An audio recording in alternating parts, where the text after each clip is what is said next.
Hi guys, welcome back to code minister. और इस video से हम स्टार्ट करने वाले हैं HTML और CSS की प्रॉपर डिजाइनिंग सीरीज, जिसमें हम देखने वाले हैं कि किस तरीके से एक छोटे से एलिमेंट को बनाते हैं, जैसे कि बटन हो गया, इनपुट फील्ड हो गया, और भी बहुत सारे तरीके के एलिमेंट्स आते हैं। उसको हम बनाना देखेंगे और फिर देखेंगे कि किस तरीके से इन छोटे छोटे एलिमेंट का यूज करके एक बड़े कंपोनेंट को बनाते हैं, जैसे कि कार्ड हो गया, बैनर हो गया। इस तरह की चीजें भी हम बनाना सीखेंगे, ठीक है। क्योंकि आप में से काफी लोगों का कमेंट आ रहा था कि भैया डिजाइनिंग की सीरीज लाओ जिसमें हम CSS का यूज करके एक अच्छे लेवल का डिजाइन बना सकें। तो आपके लिए ये प्लेलिस्ट हाजिर है, तो आप मेरे साथ बने रहो प्लेलिस्ट में लास्ट तक, ठीक है। आपको बहुत कुछ सीखने को मिलेगा। और देखो, जो भी कंपोनेंट मैं यहाँ पे बनाऊंगा ना, वो प्रॉपर प्रोडक्शन ग्रेड होगा, तो आपको कहीं भी कोई इशू नहीं आने वाला। मैं रिस्पॉन्सिवनेस हर एक चीज को यहाँ पे देखने वाला हूँ। तो जैसे जैसे आप इस प्लेलिस्ट में आगे बढ़ोगे, आप एक्सपर्ट बनते चले जाओगे। और देखो, इस वीडियो को इग्नोर बिल्कुल मत करना। और देखो, बताते बताते मैं आपको काफी सारे टिप्स भी दे दूंगा, जिसको यूज करके आप अपने टाइम को बचा सकते हो और आप एक अच्छा स्टेबल UI बना सकते हो, ठीक है। ओके गाइस, तो बातें बहुत हो गई। अब चलो देखते हैं कि हम इस वीडियो में क्या बनाने वाले हैं। तो देखो, अभी मेरे पास एक बटन है, ठीक है, बेसिक सा। जब इसमें मैं होवर करता हूँ तो ये कुछ इस तरीके से अपेयर हो रहा है। इसका बैकग्राउंड जो वो व्हाइट हो जा रहा है और इसका जो टेक्स्ट और बॉर्डर है वो पर्पल हो जा रहा है, राइट। तो इसी को हम बनाने वाले हैं। तो गाइस, इस वीडियो को बिल्कुल भी इग्नोर मत करना, ठीक है। ये मत समझना कि सिर्फ बटन ही बना रहे, क्योंकि बटन बनाते बनाते मैं आपको काफी सारी चीजें ऐसी भी बताऊंगा जिसको अगर आप ध्यान में रखते हो तो you will be creating a great UI। तो चलो वीडियो को स्टार्ट करते हैं। फोल्डर है CSS डिजाइन ट्यूटोरियल्स करके, और इसको मैं एज इट इज गिटहब पे पुश कर दूंगा, तो आपको ये कोड भी मिल जाएगा। तो आपको कोड का टेंशन बिल्कुल भी नहीं लेना गाइस, ठीक है। इसके अंदर मैंने एक फोल्डर बनाया राउंडेड बटन डिजाइन, ठीक है। इस पे मैंने दो फाइल बनाई है, index.html और style.css। आपको सेम फॉलो करना है, ठीक है। अब मैं आता हूँ index.html में और मैं इसको कोलैप्स कर लेता हूँ। और यहाँ पर मैं सबसे पहले लिखूंगा एक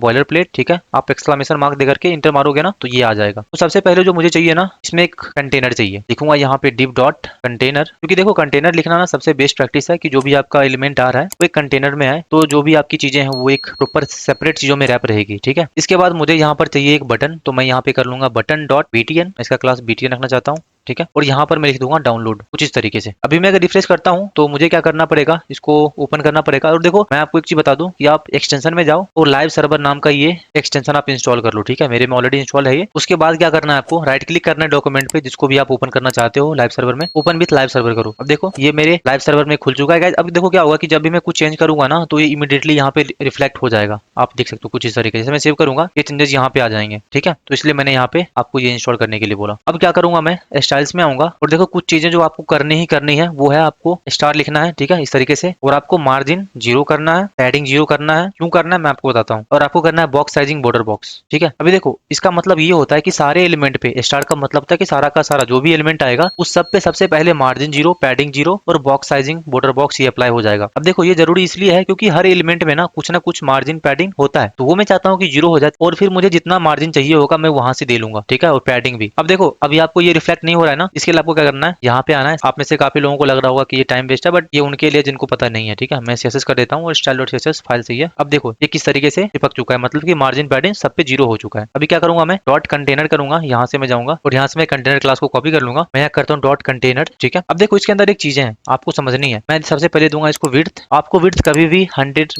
VW नहीं देना है। आप में से काफी लोग सोच रहे होंगे कि मैं इसे VW दे दूंगा और ये यहाँ से लेकर के यहाँ तक ले लेगा, बट आपको ये गलती नहीं करनी। मैं आपको बताता हूँ कि प्रॉब्लम क्या है। मैंने मान लो कि VW कर दिया और इसके हाइट को मैं कर देता हूँ 100 VH। जैसे मैंने रिफ्रेश करा तो कुछ नहीं हो रहा, अभी सब कुछ सही है। और जैसे मैं इसको 200 करूंगा, आप देखना क्या होगा। आपको यहाँ पे दिख रहा होगा कि एक हॉरिजॉन्टल स्क्रॉल बार आ चुका है, जो कि अनवांटेड है। मैं नहीं चाहता कि यहाँ पर आए। अब ये इसलिए आ रहा है यहाँ पे क्योंकि आपने यहाँ पर दिया है 100 VW, और VW का मतलब होता है कि व्यू पोर्ट विड्थ। तो विड्थ जो है ना, ये स्क्रॉल बार के अंदर तक भी लेता है, पर डॉक्यूमेंट जो मेरा शो हो रहा है वो तो यहीं तक हो रहा है ना, स्क्रॉल बार से बाहर। जस्ट यहाँ से आप मेरा कर्सर फॉलो करो, ठीक है, यहाँ से। तो इसके वजह से क्या हो रहा है कि जो भी मेरा डॉक्यूमेंट है ना, वो ओवरफ्लो कर रहा है हॉरिजॉन्टली, जिसके वजह से यहाँ पे हॉरिजॉन्टल स्क्रॉल बार आपको देखने को मिल रहा है। तो देखो, इससे निजात पाने का एक ही तरीका है कि आप इसको 100 VW के जगह पे 100% कर दो, ठीक है। तो अपने बॉडी का ये 100% ले लेगा। और जैसे मैं रिफ्रेश करता हूँ, आप देखो यहाँ पर जो वर्टिकल स्क्रॉल बार है ना, वो अब भी है, बट हॉरिजॉन्टल स्क्रॉल बार यहाँ से गायब हो चुका है, ठीक है। और देखो, काफी लोग करते हैं कि इसको ओवरफ्लो एक्स हिडन कर देते हैं, जो कि सही तरीका नहीं है बिल्कुल भी, ठीक है। तो आप उसको फॉलो मत करो, क्योंकि आपके काफी सारे एलिमेंट ना कट ऑफ हो जाते हैं उसमें से। इसके बाद मैं यहाँ पे करूंगा डिस्प्ले फ्लेक्स। मैं चाहता हूँ कि जो मेरा बटन है वो सेंटर में आ जाए। जस्टिफाई कंटेंट सेंटर सबसे आसान तरीका किसी भी एलिमेंट को सेंटर में लाने का। जैसे मैं रिफ्रेश करता हूँ, आप देखो ये किस तरीके से यहाँ आ चुका है। ओके, तो मैं इसको कर दूंगा यहाँ से 100 VH। और देखो, जैसे मैं रिफ्रेश करा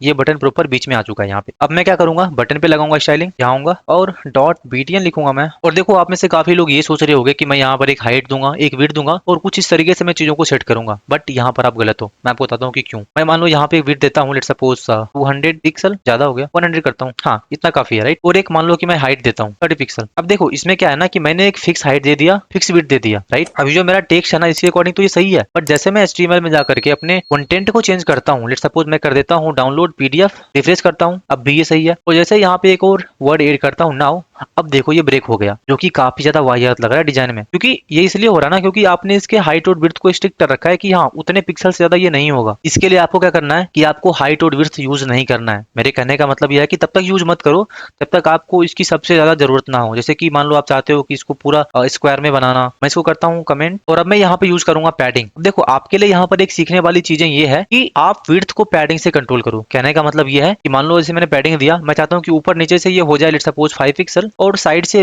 यानी कि लेफ्ट राइट से ये हो जाए 20 पिक्सल। जैसे मैंने रिफ्रेश करा, अभी देखो ये सेम कंटेंट अब किस तरीके से प्रॉपर ये यहाँ पे सेट हो चुका है गाइस, ठीक है। और अब ये ऑटोमेटिक जितना इसको विड्थ और हाइट चाहिए होगा ये ले लेगा, वो आपकी बर्डन अब नहीं रहेगी। तो देखो आपको एक चीज का हमेशा ध्यान रखना है कि जब भी आपको सबसे ज्यादा जरूरत ना हो हाइट और विड्थ का, तब तक आप हाइट विड्थ का यूज मत करो। आप कोशिश करो कि पैडिंग से चीजों को एडजस्ट कर दो उसमें, और पैडिंग से अच्छे से होती है, इवन ये रिस्पॉन्सिव भी होती है अगर आप देखोगे तो। इसके बाद में करूंगा इस पे एक बैकग्राउंड दूंगा। मान लो मेरे पास एक कलर है ऑलरेडी, ठीक है, मैंने रिफ्रेश करा, इस पे एक गंदा सा बॉर्डर आ रहा है। मैं क्या करूंगा, बॉर्डर को रिमूव करूंगा, मैं कर दूंगा बॉर्डर नन, मुझे ये बॉर्डर नहीं चाहिए। रिफ्रेश करा, अभी देखो ये प्रॉपर आ रहा है। और मैं PDF नाउ को हटा दूंगा यहाँ से, ये काफी ज्यादा गंदा लग रहा है। अभी मैं सिर्फ डाउनलोड को रखूंगा, अभी देखो सही लग रहा है ये। अब मैं चाहता हूँ इसका जो कलर है वो हो जाए व्हाइट। टेक्स्ट कलर को कलर देने के लिए आपको कलर यूज करना होता है, मैं दे दूंगा FFF। रिफ्रेश करा, देखो ये किस तरीके से मस्त लग रहा है। अब देखो मैं क्या चाहता हूँ, ये जो इसका कॉर्नर है ना ये थोड़ा सा राउंड हो जाए, तो इसके लिए आपको यूज करना है बॉर्डर रेडियस। मैंने लिखा बॉर्डर रेडियस और मैं दे दूंगा let's suppose 20 pixel. I think it should be enough. हाँ अब देखो ये सही लग रहा है, बट इसमें एक प्रॉब्लम है, जब मैं इस पे होवर कर रहा हूँ ना तो ये मुझे लग नहीं रहा कि ये बटन भी है, ठीक है। तो मैं कर दूंगा इसको कर्सर पॉइंटर, मैंने लिखा कर्सर पॉइंटर। अब मैं अगर रिफ्रेश करता हूँ और इस पे होवर करता हूँ तो देखो ये माउस पॉइंटर जो है मेरा, आप मेरे पॉइंटर को देखो ये इस तरीके से पॉइंटर बन चुका है। तो क्या जिससे पता चलता है कि आपका जो एलिमेंट है वो क्लिकेबल है। आप जब भी लिंक यूज करो या फिर बटन यूज करो तो कोशिश करो कि उसमें कर्सर पॉइंटर कर दो, ठीक है। ओके गाइस, तो यहाँ तक तो सही है। अब मैं चाहता हूँ कि जब मैं इस पे होवर करूँ तो इसका बैकग्राउंड व्हाइट हो जाए और इसका जो कलर है ये पर्पल हो जाए। तो इसके लिए मैं क्या करूंगा, यहाँ पे लिखूंगा डॉट BTN, ठीक है, क्योंकि मैं चाहता हूँ कि बटन पे ही हो। और यहाँ पर आपको लिखना है कॉलम देकर के होवर कुछ इस तरीके से। तो जिससे क्या होता है ना कि जिस भी एलिमेंट पे आपने होवर लगाया है, अगर आप उस पे होवर करते हो मतलब कि अपने कर्सर को आप यहाँ पे लाते हो, तो जो भी डिजाइन आप यहाँ पे लिखोगे वो same as it is apply हो जाएगा वहाँ पे। तो मैं चाहता हूँ कि मेरा बैकग्राउंड सबसे पहले व्हाइट हो जाए, तो मैं कर दूंगा इसे FFF और जो मेरा कलर है वो हो जाए पर्पल। रिफ्रेश करता हूँ, अब देखो जैसे मैं यहाँ पे कर्सर लाऊंगा, अब देखो ये किस तरीके से हो चुका है। बट अभी क्या है कि मेरा जो डॉक्यूमेंट है और जो मेरा बटन का बैकग्राउंड है दोनों सेम ही है, इसलिए पता नहीं चल रहा। तो मैं यहाँ पे ऐड करूंगा एक